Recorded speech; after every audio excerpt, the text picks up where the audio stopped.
mais Pape Sané aussi parfois boo xoolee ce qui se passe dernièrement ak réew mi est-ce que t'as pas l'impression que yéen dafa mel dafa am ñuy saboter. mais c'est ce que je suis en train de dire moo tax ma ne ñun ñëpp Sénégalais. waaw dafa mel dafa am yaa ngi. xam nga man qui ne dit pas son nom. le 14 avril 2024 soo ko xoolee sunu plateau yi da nga gis je retiens la date parce que jour boobu laa ne je félicite le président Bassirou Diomaye Faye mais malheureusement il a hérité d'un cadeau empoisonné mooy que il va avoir le pouvoir mais il lui sera très difficile d'avoir l'État. Je m'en rappelle. te c'est hyper important moo tax ma ne les Sénégalais de quelque bord qu'ils soient dafa am la nga xam ne tey jii ñëpp dañ ci war a déggoo quoi parce que si ça marche pas pour le pouvoir actuel admettons. Mais ça ne marchera pas pour tous les Sénégalais. Ça ne marchera pas pour les syndicats, ça ne marchera pas pour les élèves, ça ne marchera pour personne. Donc, il arrive des moments où il faut sauver ce qu'on appelle la cohésion et voilà, l'intégrité physique ou quelle qu'elle soit du pays. Et puis pour ça, il faut que les gens fassent preuve de patriotisme. Ce que vous avez dit sur le sabotage, je ne le dis pas. Des fois tu as des informations yi nga xam ne da nga koy dégg ci yenn administration yi wallahi Khady tu as peur pas peur d'en parler mais tu as peur sax des fois de que nit ñi dégg ko tiit gën a jaaxle ou bien que les gens te disent est-ce que cela est possible au Sénégal. Donc je crois que par rapport à cette affaire-là on a nu mu tuuti la CENOM le CENOM Sénégal numérique où des milliards ont été injectés pour sécuriser l'intranet gouvernemental pour faire en sorte que ñu am un service internet de qualité inaccessible aux acteurs. L'accès internet de qualité aux États-Unis Silicon Valley fa la nekk te ils sont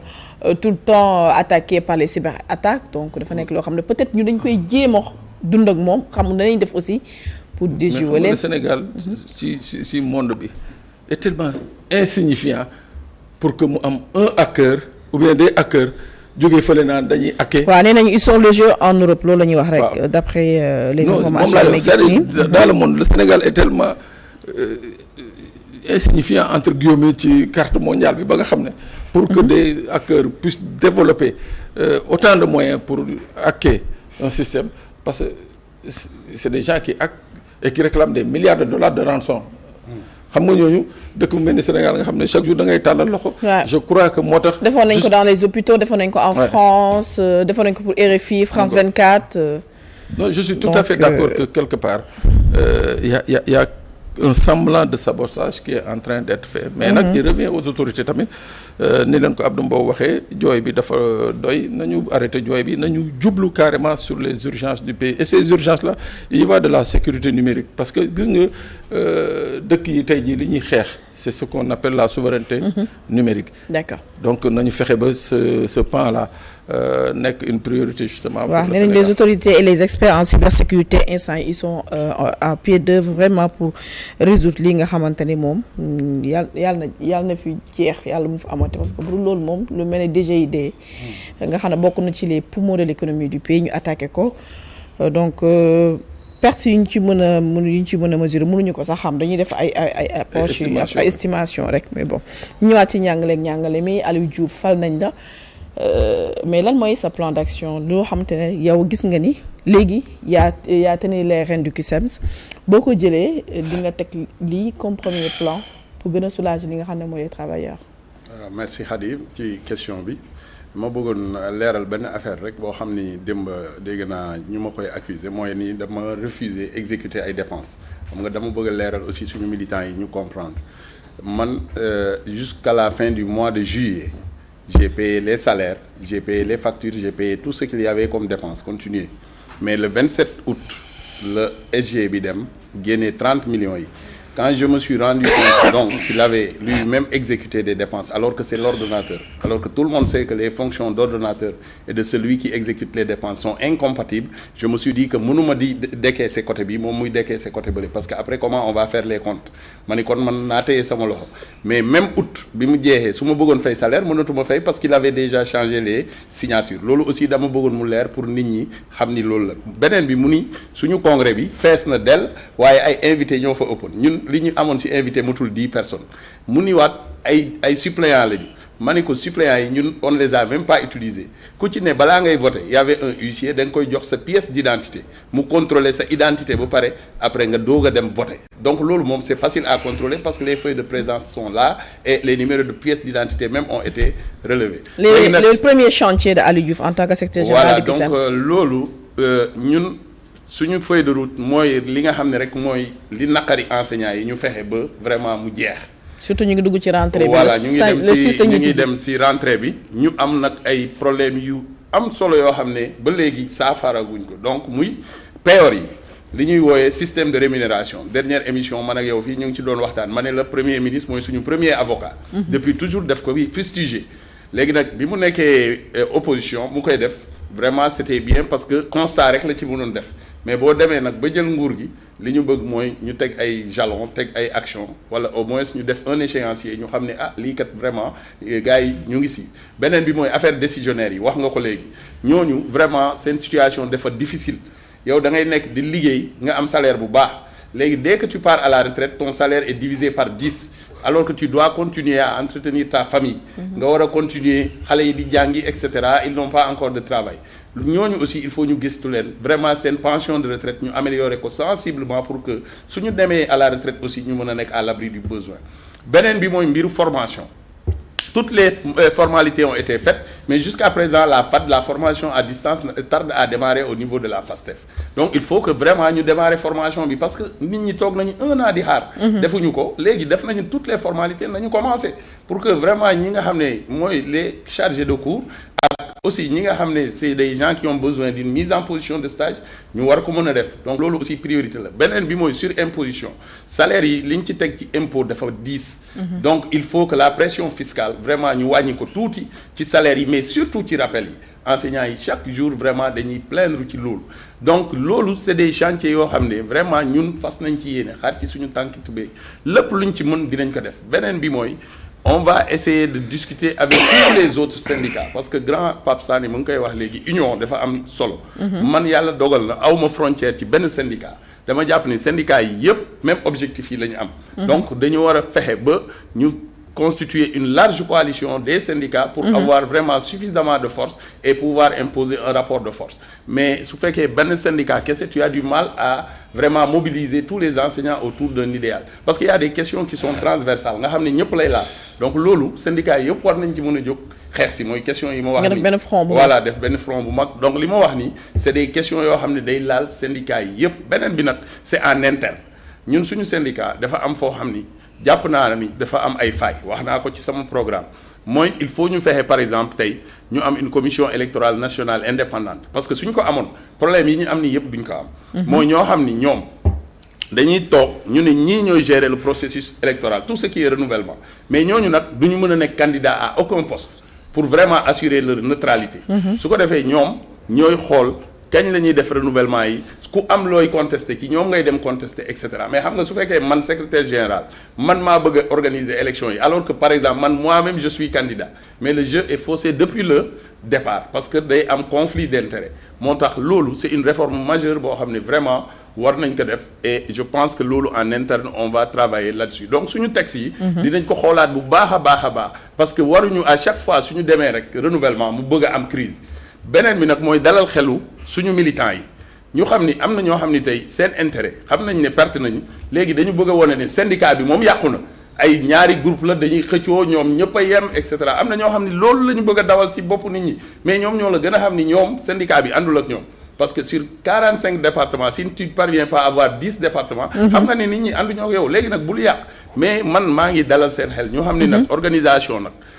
ak bu mu mënti doon parfois mën na am des ay moments mu am ay xëccoo mais loolu su passé rek ñun lii passé na ñun léegi avenir bi moo ci des ma leen di woo ñoom ñëpp ñu ñëw liggéey ku ne am nga ci place chaque militant am nga place boo xam ni mën nga ko liggéeyal syndicat bi na ci ñëpp jàpp parce que nag ñun kese mënuñu réussir lu il faut que ñëpp jàppale ñu ngi talal loxo ñëpp ni nekk syndicat. Alors d'ici quelques jours ñu dem ci rentrée des classes mais dafa am mesure boo xam ne le ministre de l'éducation nationale jëloon na ko mooy interdiction des téléphones dès cette rentrée est-ce que xalaatoon ne mesure bi mënoon nañu ko def pas je vais pas dire l'année prochaine mais pas ñu ñëw dugal ko ci at bi mais ñu préparer déjà les élèves et les parents d'élèves wala da nga gis ne il fallait le faire ak toutes les. xam nga mesure boobu. cas yi tricherie yi ñu nemmeeku ci examen il fallait le faire cette année. dafa doon mesure boo xam ni aussi soo ko xoolee elle est un peu controversée am na lu ci positif loolu c'est indéniable parce que usage abusif aussi du téléphone même bu dul ministre bi ku ne war nga xool surveiller say doom pour ñu bañ a def un usage abusif.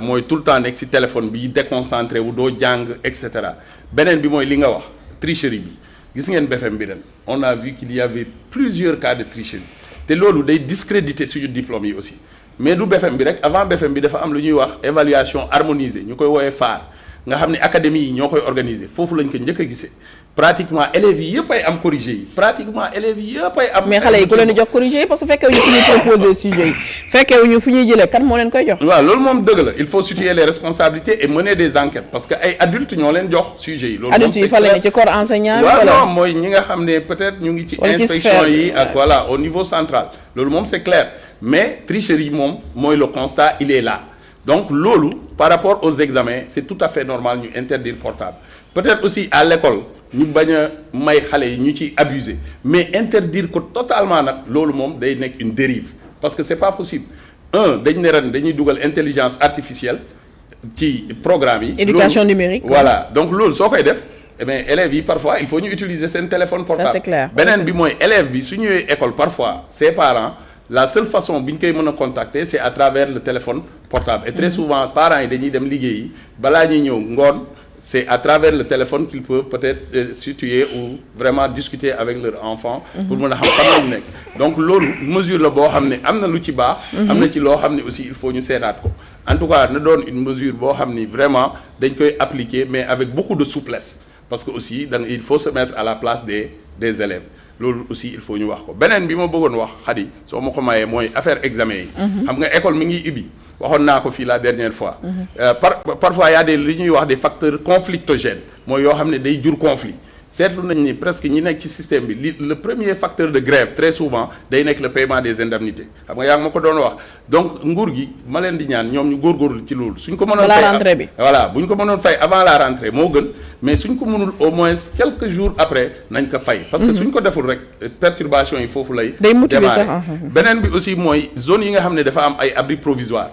nañu fexe ba vraiment ñu mu am équité aussi territoriale mooy waa Dakar suñu commencé jàng waa Sédhiou wala feneen nañu commencé aussi ñëpp nañu commencé ndoo mais aussi dañuy nemmeeku aussi comme ça zone ay Sédhiou yooyu ak zone yu nga xam ne dafay taw bu baax a baax parfois école yi day inondé le temps ñuy dindi ndox meeg yooyu te ba léegi bul fàtte ne ba léegi ñu ngi ci nawet mi ngi taw ba léegi. waaw loolu nag mooy les facteurs yi aussi c'est les facteurs yoo xam ne dañu ko war a jël en compte. mooy loolu il faut ñu état bi jóg ci pour que les établissements soient en état ñu mën a recevoir vraiment élèves yi mën a recevoir le personnel enseignant et que ces écoles là soient dans de bonnes conditions école boo xam ne dafa inondé ñu fexe jële fa ndox mi loolu mooy mën a tax slogan bu ñuy wax ubbi tey jàng tey mu mën a am mais man li tax may insister surtout mooy da ngay gis ni Dakar pratiquement vraiment c'est possible nga dem Thiès c'est possible Mbour c'est possible mais nga dem yenn zones yi c'est des abris provisoires. D'accord. C'est l'occasion de parler aussi de l'éradication des abris provisoires président actuel dina bokk ci sa feuille de route. waaw président actuel def na ci promesse nee na 2029 dina fekk ñu éradiquer les abris provisoires. mais nag abris yi mu ngi yokk 6000 la woon léegi dem nañu ba 7000 donc ñoom nañ ci góorgóorlu ci côté boobu parce que c'est très important sinon comme li nga wax su dee ay craintin muy taw kenn mënu fa jàng. non du tout justement. alors Pape Sané temps bi jeex na mais il faut ñu waxtaan li nga xam ne mooy l'actualité internationale te mënut a ñàkk muy flottille Soumouk bi nga xamante ne dañoo départoon pour dem fële dans la bande de Gaza indi fa ay aide humanitaire ñu intercepté leen l'armée israélienne mais li ñu ci nemmeeku aussi mooy la population ci dëkk yi nga xam ne fa la bateau yi génn muy Espagne Italie France gis nañ ni am na manifestation bu mag a mag jamono ji ci dëkk yooyu yëpp pour mën a ñaaw li nga xam ne mooy la Israël di def fële di rappeler ne am na suñu benn naataango sénégalais bu bokk ci délégation di Serigne Mbaye Diouf te boobu léegi bañ ko intercepté on n'a pas eu de nouvelles de lui. mais di wax rek xarit ni que gis nga cette situation là day wane ni que Israël yàgg na nekk dans ce qu'on appelle l'impunité et puis ce jeu un peu de l'Occident qui a préféré envoyer li nga xam ne mooy sa société civile parce que ce ne sont pas des gouvernements. ñoo jóg organiser de cette flottille c'est une société civile diversifiée européenne ñoom ñoo jël organiser cette flottille là et consort man nag li may xaar lii am ni loolu laa doon xaar ci Israël parce que Israël doon na dëkk bi nga xam ne ci àddina bi yaakaar naa c'est l'un des pays bi nga xam ne tey bu ñu doon teg un tribunal pour atte les exactions atte yenn dérives yi comme les crimes de guerre crimes contre l'humanité je crois que Israël serait le premier élève et pourtant toute la communauté internationale ngi toog di seetaan tous les pays du monde y compris arabo-musulmans continuent d'entretenir des relations ak Israël. dëkk bu bëgg a yóbbu foofu ay nourriture ay denrées ñu intercepté ñu lekk bëgg leen affamé mais problème bi mooy tey jii ñii nga xam ne ñoo constitué cette flottille là comme ni nga ko waxee ils viennent de différents pays mais dañuy jàpp ni que tey c'est des otages de l'État israélien. Au moment où ñu ngi leen di jàpp en otage moment boobu des populations continuent d'être sevrées d'eau de nourriture de médicaments et de tout. des enfants et qui meurent tous sous les les regards jours de la communauté internationale dama jàpp nag ni que tey jii c'est encore l'occasion pour le monde surtout nag le monde arabo-musulman parce que tamit nañ ko wax te dee non il le faut parce que ces pays à eux seuls surtout ces pays du Golfe à eux seuls détiennent pratiquement plus que la moitié des réserves monétaires du monde donc ñooñu rek suñu décidé woon diplomatiquement de faire une pression je crois qu'on aurait pu mettre fin à ce qui se passe. mais dëkk yi nga xam ne dañ cee àddu sax mooy l'Afrique du Sud Venezuela Espagne Italie ñoom c'est des pays qui sont pas du tout des pays musulmans ils sont à majorité catholique loolu ci boppam moo ci gën a paradoxal donc au même moment on note le silence des pays arabo-musulmans donc on comprend plus. waaw moo tax mën a diplomatiquement li dëkk yooyu mën a avec peut-être le concours de l'Occident mooy faire une pression pour que Israël arrête son génocide bi nga xam ne moom la nekk di perpétrer sur les populations gazaouites. pays wala les peuples on a l'impression que maintenant c'est les peuples qui font. non les peuples aujourd'hui ñoom ñoo commencé di def la pression parce qu'il y a beaucoup de manifestations. Aujourd'hui je dis que tey jii cette flottille là si elle avait un encadrement des gouvernements européens par exemple lu mel ni Espagne dugal ci loxoom ba mu leer nañ lu mel ni France dugal ci loxoom mais là ce sont des organisations de la société civile ñoo dajale seen moyen ut Sénégal ne dañuy dem par la force fi nga xam ne mais diggante boobu depuis avant-hier bi la marine israélienne commencé di leen encercler. ban marine occidentale nga gis bu ñëw wala ban aviation occidentale nga gis mu ñëw survoler espace boobu pour même sax une dissuasion. te eaux internationales yi lañ nekk. sax ñoo amuñu droit sax parce que foofu ça les appartient pas. moo tax ma ne la gisoo benn dëkk bu ñëw jéem a tenter une dissuasion moo tax Israël li mu nekk di def nii. il faut peut-être pas en arriver là mais je crois que benn moment il faudra que le monde entier se décide pour éradiquer c'est-à-dire je veux même pas utiliser le terme. Extermination parce que eux ils ont été exterminés à un certain moment. Et ils sont en train d'exterminer le peuple palestinien. Mais je crois que il faudra ñu egg benn moment bi nga xam ne. il faut que Israël sache que ce monde-là c'est un monde où des milliards de personnes vivent et que ñoom ils ne constituent même pas 0,07% de cette population mondiale. D'accord. Donc qui s'arrête quoi. Ils ont la bénédiction des États-Unis. ma bàyyi nga tàggatoo monsieur Aliou Diouf. Voilà merci Khady damay tàggatoo rek di lancer un appel aux militants du CUSEMS di leen xamal ni na seen xel dal bu ñu yaakaar ni problème am na rek après voilà c'est fini le CUSEMS c'est une institution plus qu'un syndicat même, c'est un état d'esprit. Nit ñi xam ni il faut savoir distinguer l'homme de l'institution. C'est pas parce qu'on a un mauvais président quelque part que le pays est mauvais. C'est le président, peut-être, c'est sa nature. Mais l'institution, elle demeure. L'institution qui sommes, elle demeure, elle est forte. Nit ki mën na ñëw peut-être bëgg ko utiliser bëgg ci jaay doole mais après on a vu que les responsables quand même c'est des gens yoo xam ni ñu dëgër lañu jël nañu seen fula ak fayda def li ñu waroon def nañ ko ba pare dinañ ko protéger dinañ ko sécuriser lii nga xam ne délibération yi joxe nañ ko ñooñu dinañ ko protéger parce que conseil syndical national mooy département yi yëpp département yi mooy base bi man bu ma doon def sama campagne j'avais un slogan de campagne mooy moving the center ça c'est Ngugi wa Thiong'o l'écrivain kényan moo ko wax dafa ne il faut déplacer le centre fii nag Sénégal syndicat yi souvent le centre dañuy jàpp ni c'est une oligarchie ñetti nit ñeenti nit ñi ko jiite ñoom ñoo moom syndicat bi alors que ñi moom syndicat bi c'est la base mooy ñiy cotiser pour yow nga mën a fonctionner am sa lépp donc nañu jël doole ji ñu jox ko base bi lu ñu base bi wax ñu remonter ko ci ay PV ñëw ñun ñu systématiser loolu doxal loolu mais mënuñu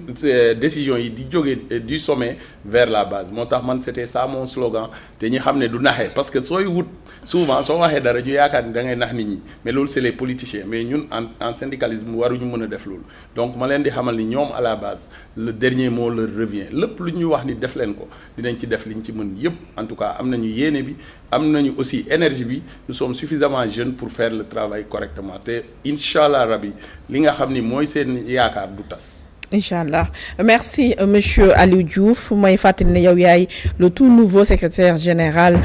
élu et démocratiquement élu du CUSEMS ñu lay féliciter bu baax a baax ci ndam bi di la ñaanal yan wi yàlla na oyof toll ci yow donc di remercier bu baax a baax Pape Sané ak l'équipe technique bi nga xam ne moom mooy gunge toute la semaine dans l'édition d'histoire ñoom Bac Silla Barke Si Diop Mami Kanté ak kii di Mballo Abdou Pia ñoom ñooy jàpp ci liggéey bi on se donne rendez-vous demain Inch'Allah et passez une excellente fin de soirée accompagnée des programmes de Walf TV. Tout de suite le journal de 20h sur Walf TV.